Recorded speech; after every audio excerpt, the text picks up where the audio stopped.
मैं समय हूं। नमस्कार, आप देख रहे हैं एनसीटीवी। मैं हूं संध्या कुशवाहा। मीराबाई चानू की कहानी। आज हम उस लड़की की कहानी बताने जा रहे हैं जिसने अभी हाल में यही ओलंपिक भारोत्तोलन में रजत पदक जीतने वाली चानू, जिसका पूरा नाम मीराबाई चानू, को मणिपुर के मुख्यमंत्री एन वीरेंद्र सिंह द्वारा सम्मानित किया था, जो हवाई अड्डे पर मंगलवार यानी 27 जुलाई को अपनी मां से मिलने पर भावनाओं पर काबू नहीं रख सकी। उसके आंखें भर आई थीं। उस समय उनकी मां से शेवाखोम ओंगमी तोमी लिया उस उर्फ पिता सेखोम कृति मेहतई के बीच बड़ी सरकार ने ये लोग एवं मीडिया कर्मी मौजूद थे। उस समय उसकी उम्र 10 साल थी। इम्फाल से 200 किलोमीटर दूर नोकपोक काकचिंग गांव में गरीब परिवार में जन्मी और 6 भाई बहनों में सबसे छोटी मीराबाई चानू अपने से 4 साल बड़े भाई सैखोम सांतोम्बा मितेई के साथ पास की पहाड़ी पर लकड़ी बीनने जाती थी। एक दिन उसका भाई लकड़ी का गट्ठर नहीं उठा पाया, लेकिन मीरा ने उसे आसानी से उठा लिया और उसे लगभग 2 किलोमीटर दूर अपने घर तक ले आई। शाम को पड़ोस के घर मीराबाई चानू टीवी देखने गई तो वहाँ जंगल से उसके गट्ठर लाने की चर्चा चल पड़ी। उसकी माँ बोली, बेटी, आज यदि हमारे पास बैलगाड़ी होती तो तुझे गट्ठर उठाकर ना लाना पड़ता। बैलगाड़ी कितने रुपए की आती है माँ? मीराबाई ने पूछा। इतने पैसों की जितने हम कभी ज़िंदगी भर देख ना पाएंगे। मगर क्यों नहीं देख पाएंगे? क्या पैसा कमाया नहीं जा सकता? कोई तो तरीका होगा बैलगाड़ी खरीदने के लिए पैसा कमाने का, चानू ने पूछा। तो तब गांव के एक व्यक्ति ने कहा, तू तो लड़कों से भी अधिक वजन उठा लेती है। यदि वजन उठाने वाली खिलाड़ी बन जाए तो एक दिन ज़रूर भारी भारी वजन उठाकर खेल में सोना जीतकर उस मेडल को बेचकर बैलगाड़ी खरीद सकती है। अच्छी बात है, मैं सोना जीतकर उसे बेचकर बैलगाड़ी खरीदूंगी, उसमें आत्मविश्वास था। उसने वजन उठाने वाले खेल के बारे में जानकारी हासिल की, लेकिन उसके गांव में वेट लिफ्टिंग सेंटर नहीं था, इसलिए उसने रोज़ ट्रेन से 60 किलोमीटर का सफ़र तय करने की सोची। शुरुआत उन्होंने इम्फाल के खुमन लंपक स्पोर्ट्स कॉम्प्लेक्स से की। एक दिन उसकी रेल लेट हो गई। रात का समय हो गया। शहर में उसका कोई ठिकाना न था, कोई उसे जानता भी न था। उसने सोचा कि किसी मंदिर में शरण ले लेगी और कल अभ्यास करके फिर अगले दिन शाम को गांव चली जाएगी। एक अधूरा निर्माण हुआ भवन उसने देखा जिस पर मणिपुर बुद्ध विहार लिखा था। वह उसमें चली गई। वहाँ उसे एक भिक्षु मिला जिसे उसने बाबा कहकर पुकारा और रात को शरण मांगी। बेटी, मैं आपको शरण नहीं दे सकता। यह बुद्ध विहार है और यहाँ एक कमरे पर छत है जिसमें मैं सोता हूँ। दूसरे कमरे पर छत अभी डली नहीं, एंगल पड़ गई है, पत्थर की सिल्लियाँ आई पड़ी हैं, लेकिन पैसे खत्म हो गए। तुम कहीं और शरण ले लो। मैं रात में कहाँ जाऊँगी बाबा? मीराबाई आगे बोली, मुझे बिन छत के कमरे में ही रहने की इजाज़त दे दो। अच्छी बात है, जैसी तेरी मर्जी, भिक्षु ने कहा। वह उस कमरे में माटी एकसार करके उसके ऊपर ही सो गई। अभी कमरे में फर्श तो डला नहीं था। जब छत नहीं थी तो फर्श कहाँ से होता भला? लेकिन रात के समय बूंदाबांदी शुरू हो गई और उसकी आँख खुल गई। मीराबाई ने छत की ओर देखा। दीवार पर ऊपर लोहे की एंगल लगी हुई थी, लेकिन सिल्लियाँ तो नीचे थी। आधा अधूरा जीना भी बना हुआ था। उसने नीचे से पत्थर की सिल्लियाँ उठाई और ऊपर एंगल पर जाकर रख दी और फिर थोड़ी ही देर में दर्जनों सिल्लियाँ कक्ष की दीवारों के ऊपर लगी एंगल पर रखते हुए कमरे को छाप दिया। उसके बाद वहाँ एक बरसाती पन्नी पड़ी थी, वह सिल्लियों पर डालकर नीचे से फावड़ा और तसला उठाकर मिट्टी भर भर कर ऊपर छत पर सिल्लियाँ पर डाल दी। इस प्रकार मीराबाई ने छत तैयार कर दी। बारिश तेज हो गई और वह अपने कमरे में आ गई। अब उसे भीगने का डर न था, क्योंकि उसने उस कमरे की छत खुद ही बना डाली थी। अगले दिन भिक्खू को जब सब सुबह पता चला कि मीराबाई ने कमरे की छत डाल दी तो उसे आश्चर्य हुआ और उसने उसे बिहार में हमेशा के लिए शरण दे दी, ताकि वह खेल की तैयारी वहीं रहकर कर सके, क्योंकि वहाँ से खुमन लंपक स्पोर्ट्स कॉम्प्लेक्स निकट था। भिक्खू उसके लिए खुद चावल तैयार करके खिलाते और मीराबाई ने कच्छों को गोबर और पीली माटी से लीपकर सुंदर बना दिया था।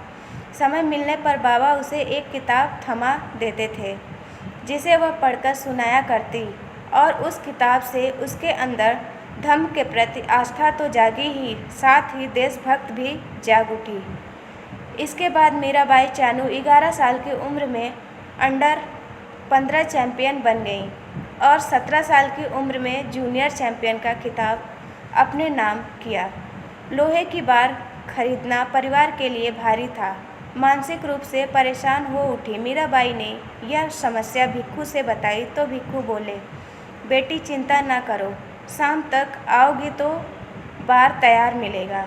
वह शाम तक आई तो भिक्खू ने बाँस की बार बनाकर तैयार कर दी ताकि वह अभ्यास कर सके। भिक्खू ने उनकी भेंट कुंजू रानी से करवाई। उन दिनों मणिपुर की महिला वेटलिफ्टर कुंजू रानी देवी स्टार थीं और एथेंस ओलंपिक में खेलने गई थीं। इसके बाद तो मीराबाई ने कुंजू रानी को अपना आदर्श मान लिया और कुंजू रानी ने भिक्खू के आग्रह पर इसकी हर संभव सहायता करने का बीड़ा उठाया। जिस कुंजू रानी को देखकर मीरा के मन में विश्व चैंपियन बनने का सपना जागा था, अपनी उसी आइडल के 12 साल पुराने राष्ट्रीय रिकॉर्ड को मीरा ने 2016 में तोड़ा, वह भी 192 किलोग्राम वजन उठाकर। 2017 में विश्व भारोत्तोलन चैंपियनशिप अनाहाइम, कैलिफोर्निया, संयुक्त राज्य अमेरिका में उसे भाग लेने का अवसर मिला। मुकाबले से पहले एक सहभोज में उसे भाग लेना पड़ा। सहभोज में अमेरिकी राष्ट्रपति मुख्य अतिथि थे। राष्ट्रपति ने देखा कि मीराबाई को उसके सामने ही पुराने बर्तन में चावल परोसा गया, जबकि सब होटल के शानदार बर्तनों में शाही भोजन का लुत्फ़ ले रहे थे। राष्ट्रपति ने प्रश्न किया, इस खिलाड़ी को पुराने बर्तन में चावल क्यों परोसा गया? क्या हमारे देश इतना गरीब है कि एक लड़की के लिए बर्तन कम पड़ गए, या फिर इससे भेदभाव किया जा रहा है? यह अछूत है क्या? नहीं महामहिम, ऐसी बात नहीं है। उसे खाना परोस रहे लोगों से जवाब मिला, इसका नाम मीराबाई है। यह जिस भी देश में जाती है वहाँ अपने देश भारत के चावल ले जाती है।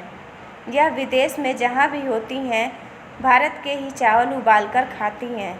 यहाँ भी यह चावल खुद ही अपने कमरे से उबालकर लाई हैं। ऐसा क्यों? राष्ट्रपति ने मीराबाई की ओर देखते हुए उनसे पूछा। महामहिम, मेरे देश का अन्न खाने के लिए देवता भी तरसते हैं, इसलिए मैं अपने ही देश का अन्न खाती हूँ। ओह, बहुत देशभक्त हो तुम। जिस गांव में तुम्हारा जन्म हुआ, भारत में जाकर उस गांव के एक बार अवश्य दर्शन करूँगा। राष्ट्रपति बोले, महामहिम, इसके लिए मेरे गांव में जाने की क्या ज़रूरत है? क्यों? मेरा गांव में साथ है, मैं उसके साथ दर्शन यही करा देती हूँ।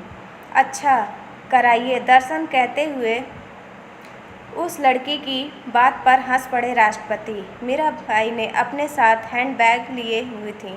उसने उसमें से एक पोटली खोली, फिर उसे पहले खुद माथे से लगाया, फिर राष्ट्रपति की ओर करते हुए बोली, यह रहा मेरा पावन गांव और महान देश।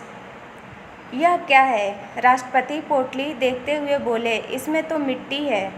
हाँ, यह मेरे गांव की पावन मिट्टी है। इसमें मेरे देश के देशभक्तों का लहू मिला हुआ है। सरदार भगत सिंह, राम प्रसाद बिस्मिल, चंद्रशेखर आज़ाद का लहू इस मिट्टी में मिला हुआ है। इसलिए यह मिट्टी नहीं, मेरा संपूर्ण भारत है। ऐसी शिक्षा तुमने किस विश्वविद्यालय से पाई, जानू? महामहिम, ऐसी शिक्षा विश्वविद्यालय में नहीं दी जाती। विश्वविद्यालय में तो मैकाले की शिक्षा दी जाती है। ऐसी शिक्षा तो गुरु के चरणों से मिलती है। मुझे मणिपुर बुद्ध बिहार के भिक्षु से यह शिक्षा मिली है। मैं उन्हें बुद्ध और उनका धम्म पढ़कर सुनाती थी। उसी से मुझे देशभक्ति की प्रेरणा मिली। तो आप बुद्ध की धरती से हो? हाँ, बुद्ध की धरती। चानू ने अपने हैंडबैग से बुद्ध और उनका धम्म की प्रति निकाली और राष्ट्रपति को थमा दी। आप रख लीजिए, मैं बाबा से और ले लूँगी। कल गोल्ड मेडल तुम ही जीतोगी, राष्ट्रपति ने कहा। राष्ट्रपति ने वह किताब एक अधिकारी को देते हुए आदेश दिया, इस किताब को अनुसंधान के लिए भेज दो कि इसमें क्या है, जिसे पढ़ने के बाद इस लड़की में इतनी देशभक्ति उबाल मारने लगी कि अपनी ही धरती के चावल लाकर हमारे सबसे बड़े होटल में उबालकर खाने लगी। चानू चावल खा चुकी थी। उसमें एक चावल कहीं लगा रह गया तो राष्ट्रपति ने उसकी प्लेट से वह चावल का दाना उठाया और मुंह में डालकर उठकर चलते बने। बस मुख से यही निकला, यकीनन कल का गोल्ड मेडल यही लड़की जीतेगी। बुद्ध भूमिका अन्य खाती है यह। और अगले दिन मीराबाई ने स्वर्ण पदक जीत ही लिया, लेकिन किसी को इस पर आश्चर्य नहीं था, सिवाय भारत की जनता के। अमेरिका तो पहले ही जान चुका था कि वह जीतेगी। बीबीसी जीतने से पहले ही लीड खबर बना चुका था। जीतने ही बीबीसी पाठकों के सामने था, जबकि भारतीय मीडिया अभी तक लीड खबर आने का इंतज़ार कर रही थी। इसके बाद चानू ने 196 किलोग्राम, जिसमें 86 केजी स्नैच में तथा 110 किलोग्राम क्लीन एंड जर्क में था, का वजन उठाकर भारत को 2018 राष्ट्रमंडल खेलों का पहला स्वर्ण पदक दिलाया। इसके साथ ही उन्होंने 48 किलोग्राम श्रेणी का राष्ट्रमंडल खेलों का रिकॉर्ड भी तोड़ दिया। 2018 राष्ट्रमंडल खेलों में विश्व कीर्तिमान के 7 वर्ष जीतने पर मणिपुर के मुख्यमंत्री एन वीरेन सिंह ने ₹15 लाख की नगद धनराशि देने की घोषणा की। 2018 में उन्हें भारत सरकार ने पद्मश्री पुरस्कार से सम्मानित किया। यह पुरस्कार मिलने पर मीराबाई ने सबसे पहले अपने घर के लिए एक बैलगाड़ी खरीदी और बाबा के बिहार को पक्का करने के लिए 1 लाख रुपए उन्हें धम्म दान में दिए। धन्यवाद।